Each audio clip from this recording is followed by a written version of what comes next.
we were discussing that both emission and absorption coefficient must be non-zero only if the levels involved are of the opposite parity and if delta j is equal to plus or minus 1. So, using these selection rules, resonance level of an atom may be defined as that of the lowest excited energy level that can interact with the ground state by a transition of the electric dipole type. The corresponding wavelength is known as resonance line. Therefore, it follows that for a particular atom, the resonance line is the most intense of the highest oscillator strengths, and only this line would be useful for analysis provided the wavelengths are in the 200 to 600 nanometer range. That is where most of the spectrophotometric as well as atomic absorption wavelength lines, resonance lines will occur. So, in practice, it is impossible to get a truly monochromatic line. And what do we mean by monochromatic line? Truly monochromatic line means a electromagnetic radiation of the exact wavelength, only one wavelength. So, it is almost impossible to get a truly monochromatic line, but the energy is distributed over a narrow wave band. For example, if you look at the spectrum of a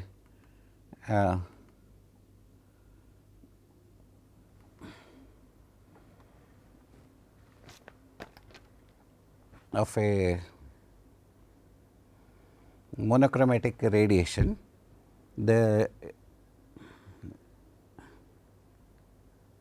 frequency or wavelength should be of single wavelength like this. So, what actually you get is a small band of radiation where the lambda max corresponds to the same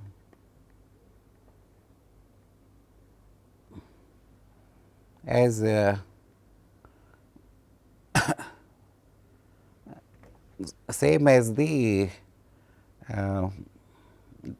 line resonance line, but you would also see some amount of other radiations creeping into the radiation along with this.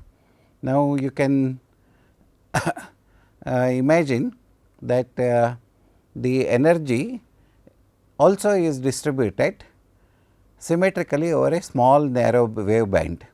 The width of a spectral line is defined as the value of delta lambda, that means the range of frequencies what you are getting where the intensity is 50% of the total.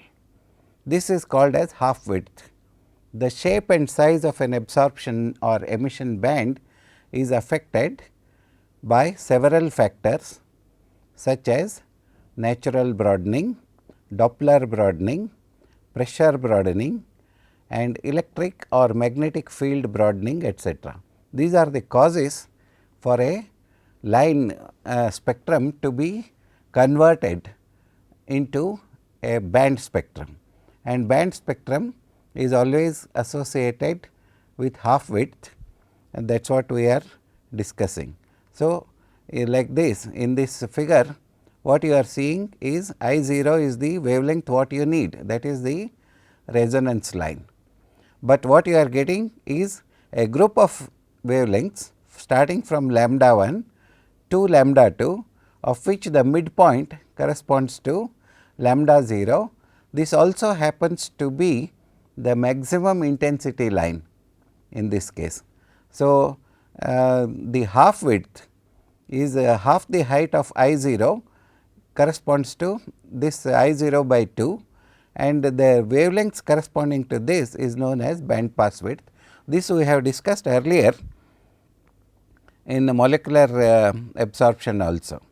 So, the reasons for this to occur, as we have seen in this slide, is that there is a broadening effect taking place, and these are the causes are due to natural broadening, Doppler broadening, pressure broadening, electric or magnetic field broadening, etc. So, let us discuss about natural broadening. Due to the short lifetime of the energy states, Heisenberg principle, uncertainty principle, is applicable for all transitions. Therefore, a small broadening effect of the order of few millionth of a nanometer, nanometer is 10 raised to minus 9 meters, and a few millionths of the nanometer broadening occurs around 250 nanometers. It rises up to 10 raised to minus 4 nanometer, around 1 micrometer. This natural width is further influenced by a variety of factors, which chief among them being the disordered thermal motion of the atoms and various types of collisions. For example, if you want to imagine that the the transition occurs due to number of atoms present in a confined space, and the atoms being so small, they are always in a perpetual state of motion. So, this perpetual state of motion is always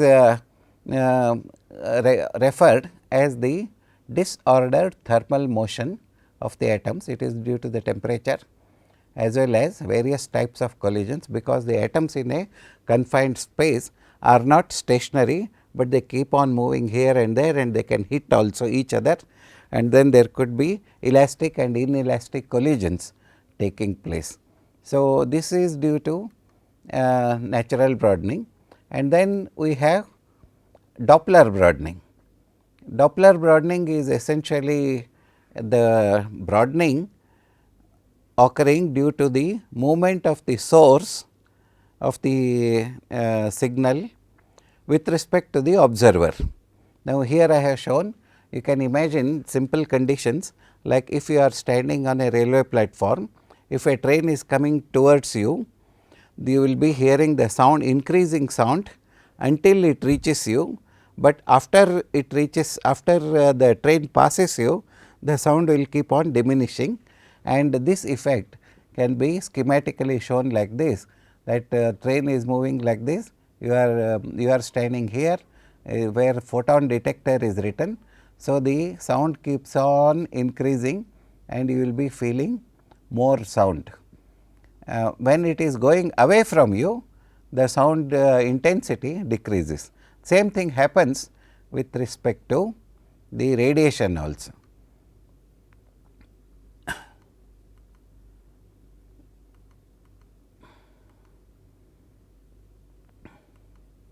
If an atom emitting a radiation lambda 0 moves with a velocity v relative to the observer, the observed wavelength is given by a simple expression like this: lambda is equal to lambda 0 plus lambda 0 into velocity divided by the velocity of the light in the vacuum. Further, if the atoms are in thermal equilibrium at temperature T, their velocities will also have a Maxwellian distribution. That is,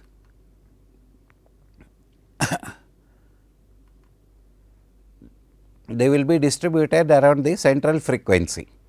So, the monochromatic absorption coefficient k as a function of lambda may be expressed as k lambda is equal to k 0 exponential of minus lambda 0, that is the difference in frequency, divided by delta lambda into 2 ln 2 raised to 1 by 2 whole square, where delta lambda d, this one, is the Doppler half width related to the temperature related to T, and the atomic mass m by the equation like this 7.16 into 10 raised to 7 lambda 0 into T by m whole raised to half.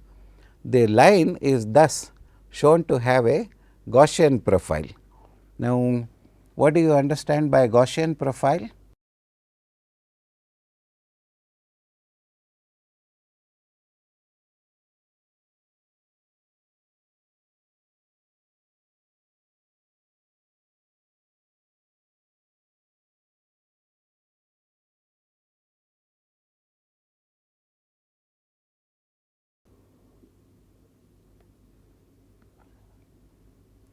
A Gaussian profile is essentially a curve like this, which shows a lambda max and a distribution, equal distribution on the other side. I have not been able to draw it properly, but you should imagine that both sides are in this on the left side of this line and right side of this line are uniform. So, this is Gaussian profile, and this Gaussian the line is thus shown to have a Gaussian profile. It is possible to calculate the value of delta lambda d, that is the distribution at different temperatures 2000, 2500, 3000 degree Kelvin, and the line widths for these temperatures are of the order of 30 to 50 milli angstroms, that is about 1000th of angstrom unit.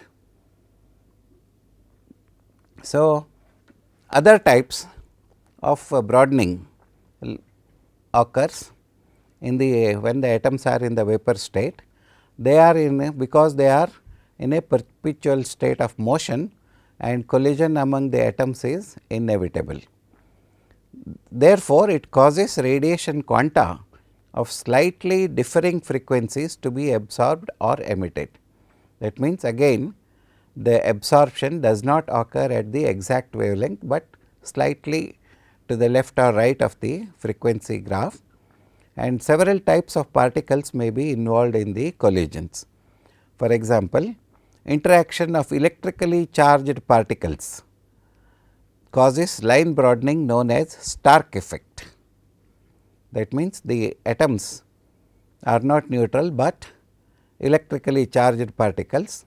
So, you would know that positively charged particles would get attracted to negatively charged particles and start collisions, etc.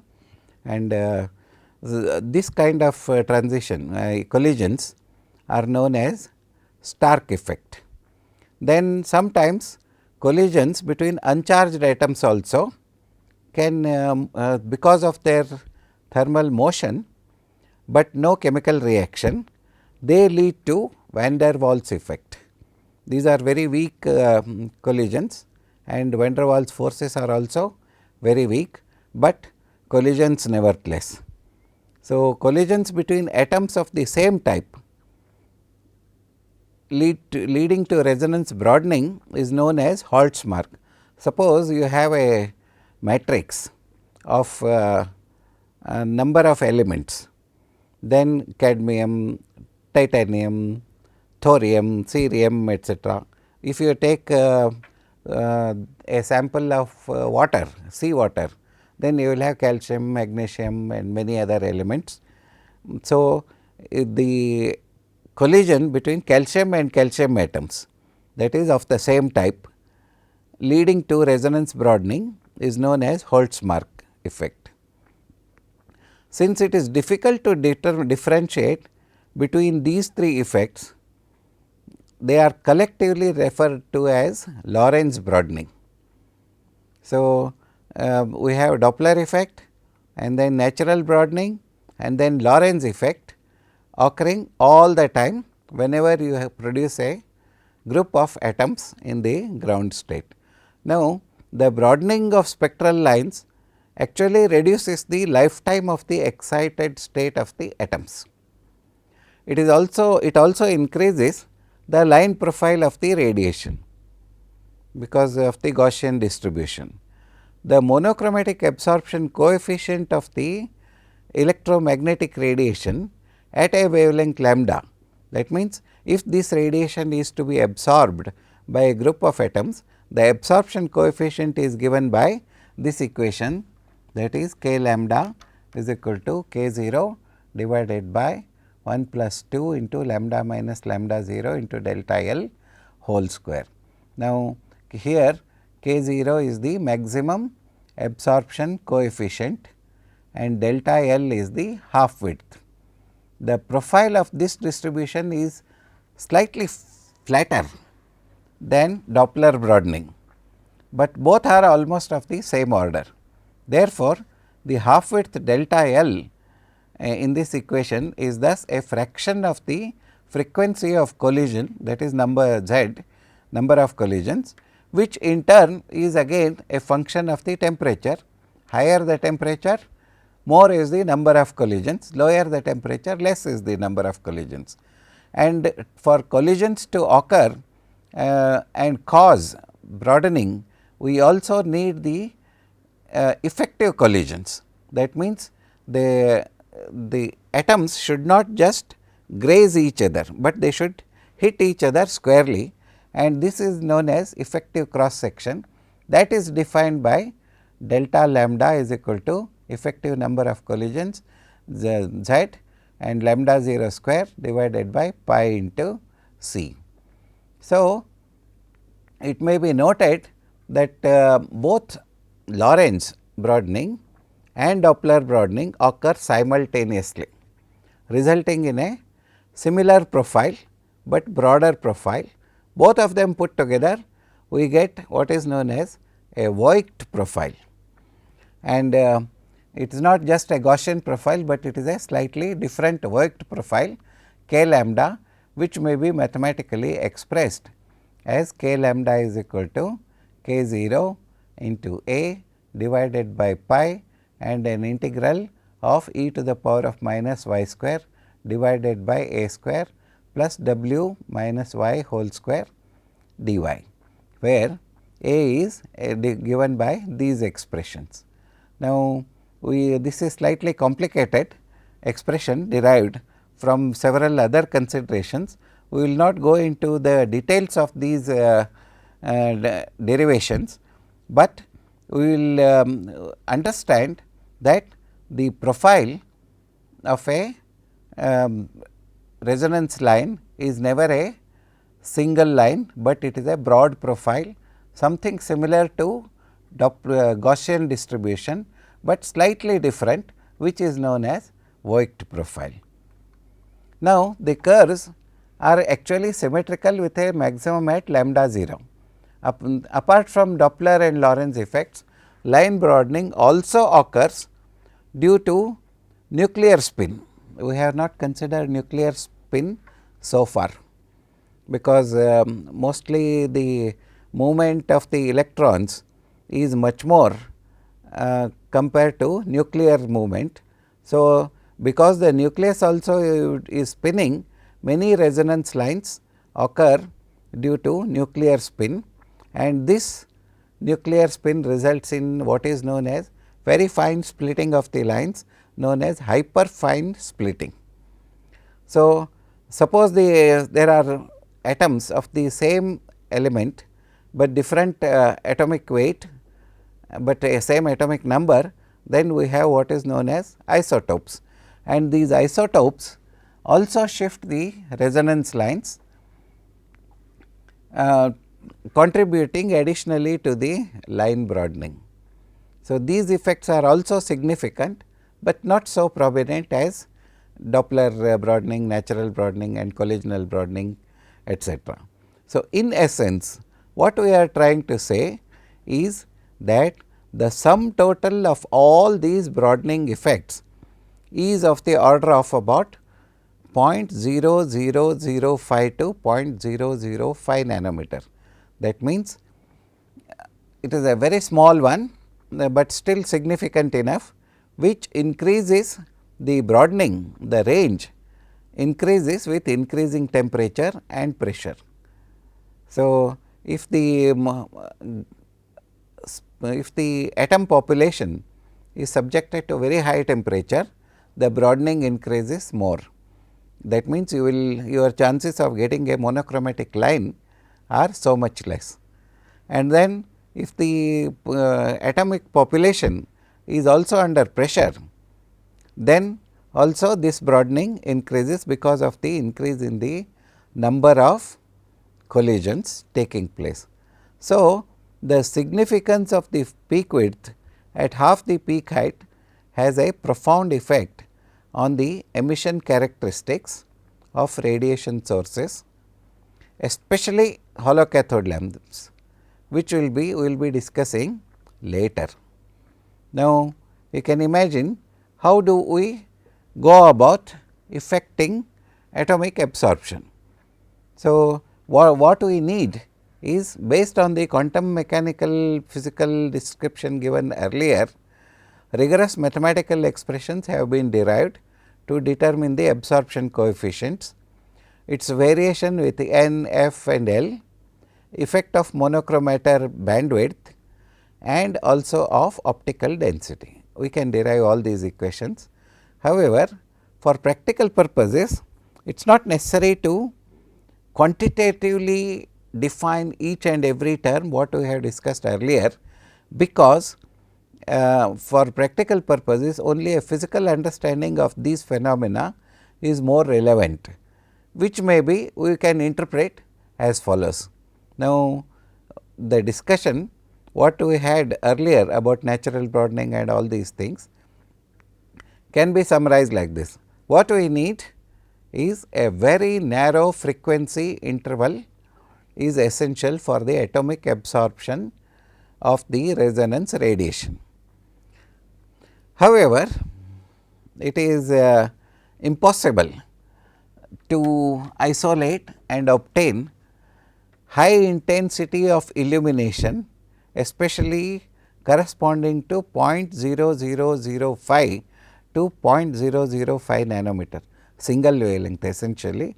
It is almost impossible if the source of radiation emits all kinds of radiation, starting from X-rays, ultraviolet, visible, IR, etc.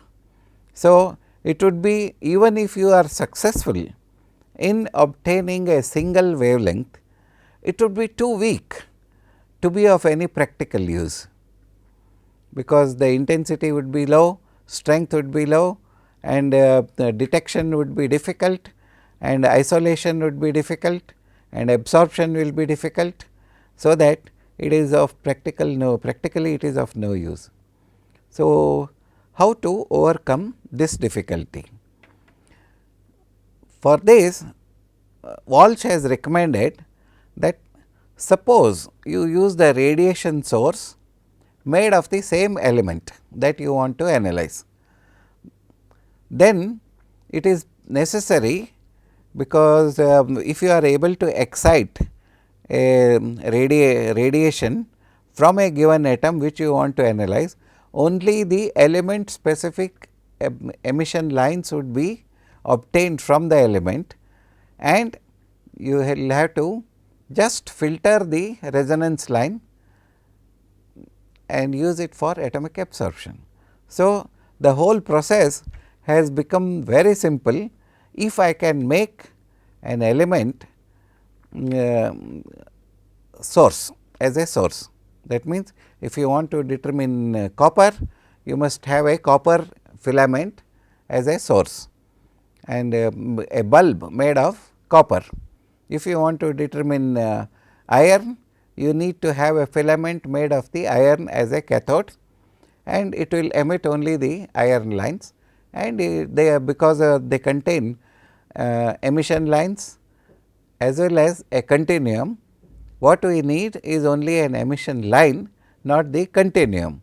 So, it is very simple to filter out all other radiations and permit only the resonance line to be taken out of the source and make it fall on the sample, containing the number of atoms you want to analyze. So, the radius, if you are able to do this, prepare a lamp radiation source of each element, then we should be able to analyze all the elements that we can make the radiation sources of. Therefore, only the resonance line needs to be separated from other sources by using a filter, and the spectral lines can be separated, we have discussed earlier.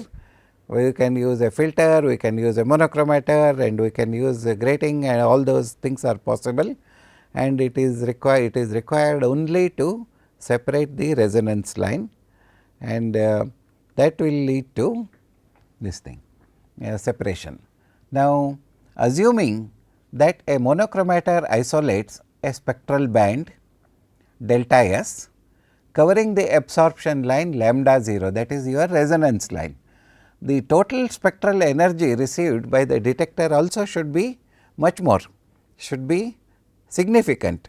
So, you can evaluate that by determining the intensity over a lambda, over a range of wavelengths, where delta S represents the negative and positive side of the of the Gaussian distribution, that is lambda 0 minus delta S by 2 to lambda 0 plus delta S by 2, and the intensity is integrated with respect to lambda. Now, if you evaluate this expression, you would end up with an expression like this, I 0 into delta lambda S, which is essentially a area of the rectangle ABCD. This is the area where we can where intensity can be integrated. Here is lambda 0 and here is lambda 0 minus delta S by 2 this side, and then on the right side we have lambda 0 plus delta S by 2. Now, if a homogeneous gas having an absorption k lambda, that is you have the atom source which can absorb this radiation, monochromatic radiation, is interposed. I am going to interpose it here. If in the absence of this, I have the intensity represented by A, B, C, D. This is A, B, C, D, this rectangle. Now, if I am introducing certain amount of atoms in the light path, it is going to absorb the radiation, and the profile of the radiation would be reduced by the amount of radiation that is absorbed by the number of atoms. So, you would see a profile like this, that the energy within this band will decrease by the same amount of the spectral profile, but the same amount of the number of atoms that absorb the radiation, and the spectral profile will have the same shape, that is like this. This is atomic absorption, this is total emission from the source A, B, C, D, and the distribution represents the atomic absorption. So, instead of considering the radiation flux per unit volume, if the total radiant flux is considered, like that triangle in that ABCD, triangle in the ABCD, if we consider that the total radiant flux, then it may be proved that the absorption factor and hence optical density is proportional to the concentration of the free atoms present in the path length, and the path length also is important, because if the path length is more, the number of atoms present in the radiation optical path would be more, and provided that the concentration is low and the spectral bandwidth is narrow, then we can have an expression something like this: phi transmitted is equal to radiation original radiation intensity multiplied by e to the power of x v n into L. So, here phi 0 is the original intensity, phi transmitted is the radiation transmitted, and e to the power of minus x L x v is the spectral absorption coefficient. L is the absorption in the path length, x v is the spectral absorption coefficient, and n is the total number of atoms. This is essentially nothing but Beer-Lambert's law, because you can change this expression, rearrange in the familiar form. Instead of transmitted radiation, I am going to put absorbance here, and I get log of transmitted radiation phi 0 divided by phi incident radiation divided by transmitted radiation, which should be a product of 2.303 into x v into n into L. That means, number of atoms, cross section, absorption coefficient, L is the number of path length, centimeters. So, the total number of free atoms in the optical path cannot be determined, because I prefer that rather not to determine the total number of atoms, because it leads to lot of confusion, and it requires different kind of technology to calculate, and also lot of calculations are involved, but it is not necessary for routine applications.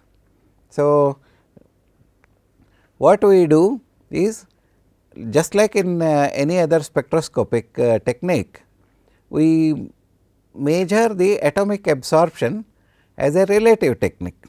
That means, I make my standard, find out what is the absorbance, and then I put my sample, find out what is the absorbance, and if the system follows Beer-Lambert's law over a particular absorbance range, then I can simply say the sample contains so much of the analyte in the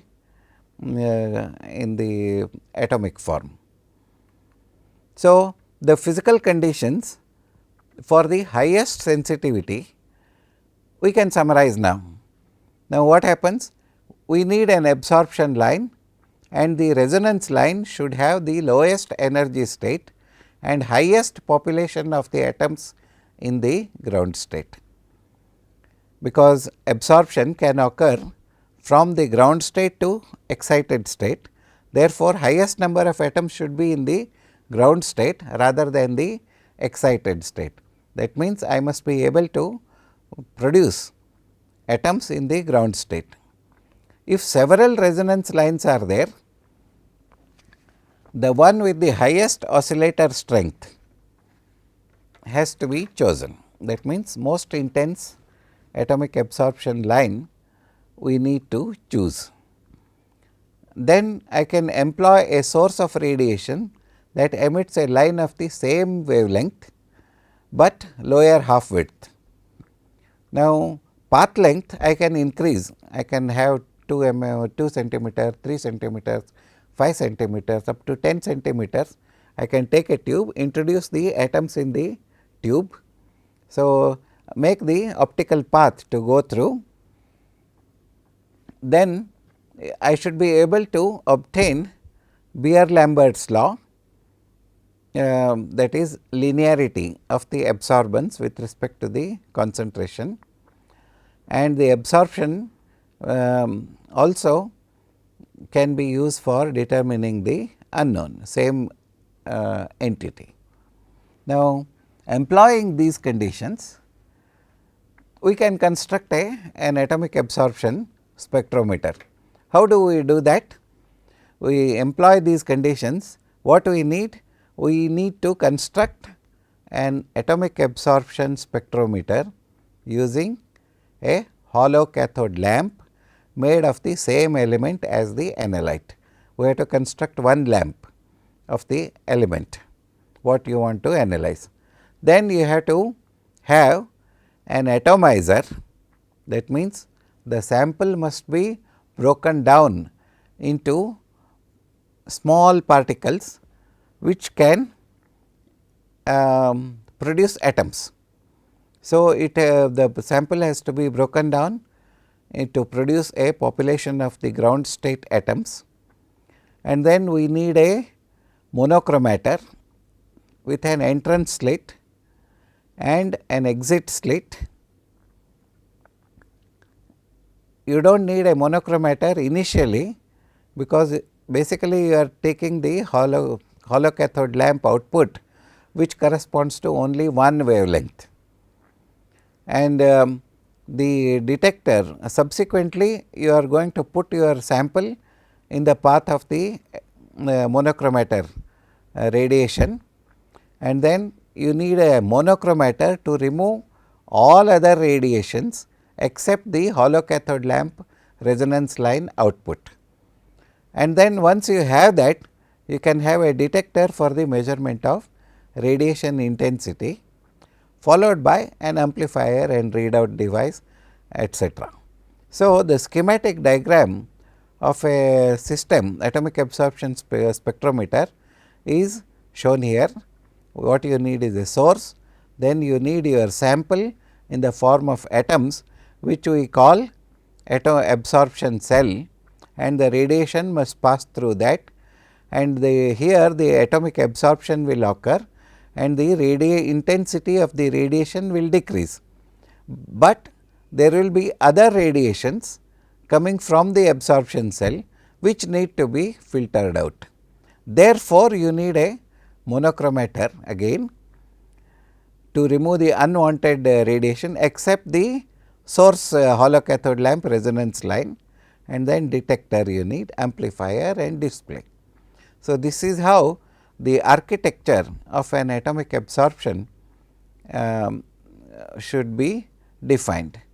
Now, depending upon the choice of the components and method of operations, you can have a variety of atomic absorption spectrometers,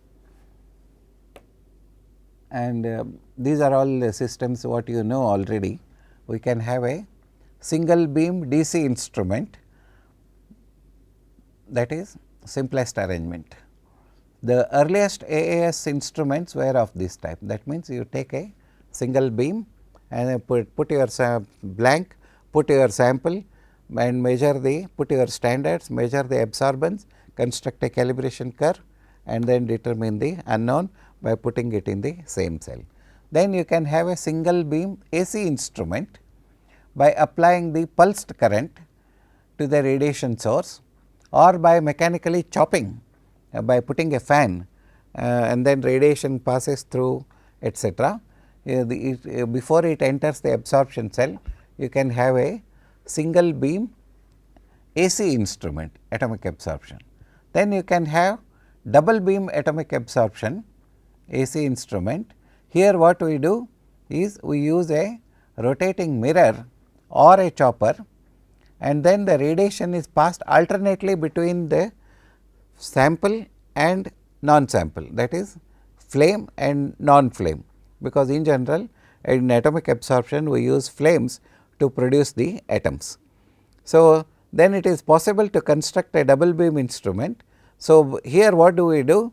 We take 50% of the beam away from the optical path and allow only 50% of the radiation to pass through the sample, collect the unabsorbed beam back through another optical circuit and then combine both, and then the differences would be simple double beam atomic absorption, just like a spectrophotometer.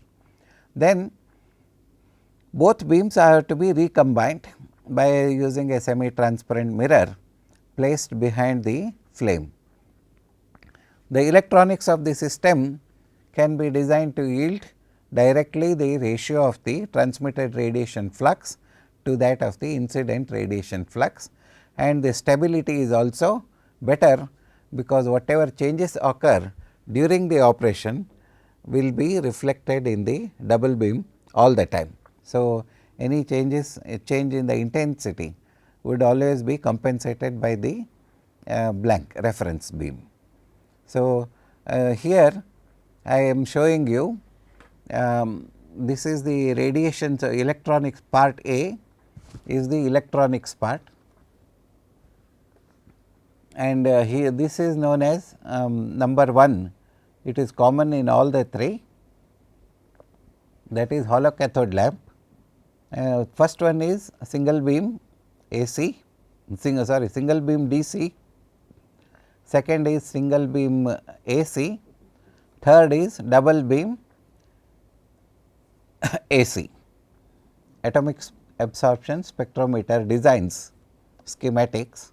So, here I have a hollow cathode lamp supported by the electronics in here, and then it is I have a flame here. The green part represents a flame, and here I am introducing my sample to produce a population of the atoms in the optical path, and then I have a slit and monochromator, and then wavelength that is to be taken to the detector. I have a detector here and associated electronics here. Essentially same thing here happens here in single beam AC. We need a chopper here, and then the same thing, that is hollow cathode lamp, and then sample introducer, absorption cell, and then a slit, monochromator, grating, and then the detector. And in the third case, what we have is double beam AC. The incoming radiation is split into 50-50 before it reaches the absorption cell. It is recombined after the absorption cell, and then again the radiation can be separated from other unwanted wavelengths, and then it has to be collected through the monochromator and onto the detector. So, these are the 3 variants of atomic absorption in general we can construct. Now, we can also have instead of one element made of the same material as the analyte, I can use an alloy as a source of the source of radiation. Alloy will have number of metals, and these metals when excited through a filament as a radiation source can give multiple lines, resonance lines corresponding to each element present in the alloy. Now, if I can have a collection mechanism for each wavelength, then I can do the multiple analysis simultaneously. So, it is something like multi-element analysis using a radiation sources containing number of resonance lines. And how do we generate that? I make a filament out of an alloy, and all the composition, all the elements in the alloy would be emitting resonance lines. Only thing is electronics gets complicated, because simultaneously you should be able to analyze the radiation flux corresponding to each wavelength, and analysis can be done, or you need to have separate electronics for each element. Now, such instruments are available in the market now. Radiation has to be separated using number of filters, and funny thing is you can do the you can use multi element lamp and analyze any element you want present in the sample sequentially also, not simultaneously, but sequentially. So, that we will discuss in the when we are discussing the sources. So, the multi element simultaneous analysis, it requires the use of radiation sources containing resonance lines of several elements focused into the absorption cell, which permits simultaneous determination of several elements. The optics and electronics need to be suitably modified to handle various signals and readouts and printouts. Then I can substitute the absorption cell, that is instead of the flame, I can use a heated graphite furnace tube.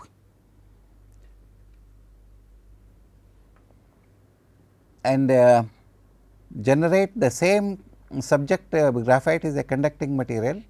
I can subject it to very high temperature. If I put my sample in the graphite tube, I can generate the atoms electrically by heating with the current, and that would produce number of atoms in a very efficient manner compared to flame, because as we all know, flame is a transient phenomena. It is not always reproducible to the same extent, and electrically heated graphite tube can be heated to the same temperature by good electrical control, and it is a very efficient means of producing atomic vapor.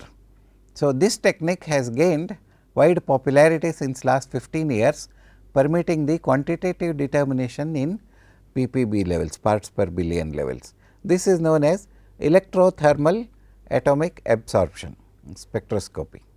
So, the other possibilities are hydride generation atomic absorption. What happens is, I have a sample containing arsenic, antimony, bismuth, selenium, tellurium, germanium and lead. All these elements, if I introduce hydrogen, they all form hydrides, and these hydrides can be taken to the flame absorption cell, where they decompose, giving the element vapor directly. So, this is known as hydride generation atomic absorption, and the hydrides of these respective elements combine easily, and then they dissociate also very easily into their metallic and non-metallic components, which when introduced into the flame permit not only their separation from the matrix, but also estimation in parts per billion levels, ppb, that is 10 raised to minus 9 grams. Then another variant is mercury cold vapor atomic absorption. Here what happens is, mercury has a unique property of being present in the vapor form even at room temperature. So, it can form amalgams with number of elements. So, it is from the combined state, it is possible to determine the mercury just by subjecting it to slightly high temperature, or even if mercury is present in the ambient air, the vapor pressure is enough to permit determination of mercury in the sample. So, this permits its determination at room temperature. Only requirement is, it must be transported into the absorption cell. That means, you must have an arrangement to introduce air itself into the absorption cell, and if there is mercury in the air, it can be determined using atomic absorption. Because we are not using any flame or any high temperature, therefore, it is known as mercury cold vapor atomic absorption spectrometry. So, in general, the variants of atomic absorption are single beam DC, single beam AC, double beam AC, and then multi element,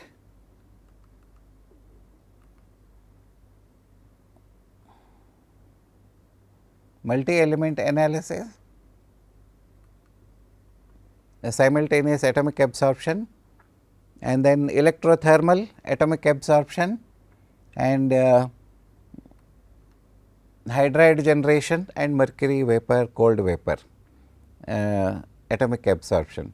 Among these, the hydride generation atomic absorption spectrometry is possible to use it only as an accessory to existing flame, as well as mercury cold vapor AS can also be either a dedicated instrument or a as an you can buy an accessory for the determination of mercury, that is mercury cold vapor attachment. So, over the years the atomic absorption spectrometry as an analytical technique has been accepted as a standard method of analysis all over the world. An enormous amount of literature exists on the instrumentation, radiation sources, atomization, optics, signal handling and data presentation is there, and combining the advances in electronics and computer, beautiful instruments are available for atomic absorption for the determination of ppm levels. The advent of computers of course has made it possible for maximum use of automation and then instrument control and statistical data evaluation.